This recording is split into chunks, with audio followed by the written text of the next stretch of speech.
మీకు నచ్చినా నచ్చకపోయినా ఒక మాట చెప్తున్నాను చూడండి. యేసుప్రభు నమ్ముకుంటే ఇల్లు వస్తుంది, యేసుప్రభు నమ్ముకుంటే వాకులు వస్తుంది, యేసుప్రభు నమ్ముకుంటే పెళ్లిగానులకు పెళ్లి అవుతుంది, యేసుప్రభు నమ్ముకుంటే పిల్లలు పుడతారంటే ఇవన్నీ సెకండరీ అండి. ఫస్ట్ ఏమొస్తా చెప్పనా? శ్రమ వస్తా.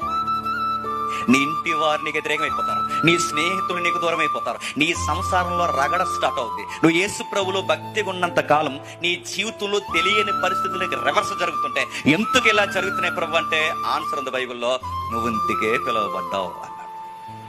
అదేంటి ప్రభు అంటే నువ్వెవరు నమ్ముతున్నావు? యేసుక్రీస్తు నమ్ముతున్నావు. యేసుక్రీస్తు నమ్మినప్పుడు నువ్వు నమ్మిన దైవానికి ఇళ్లలో ఎక్కడైనా సుఖం దొరికిందా? నువ్వు నమ్మిన దైవానికి ఇళ్లలో మనశ్శాంతి లేనప్పుడు, నువ్వు నమ్మిన దేవుడికి ఇళ్లలో సమాధానం లేనప్పుడు, నువ్వు నమ్మిన దేవుడికి ఇళ్లలో తలవాల్చుటకు స్థలము దొరకలేనప్పుడు, నీ దైవమే ఇళ్లలో అల్లాడిపోయినప్పుడు, అలాంటి దైవాన్ని నమ్ముతున్నప్పుడు ఆయన వెనకాల అడుగులు అడిగేసి వెళ్ళిన వారు కూడా ఏం కలుగుతాయి?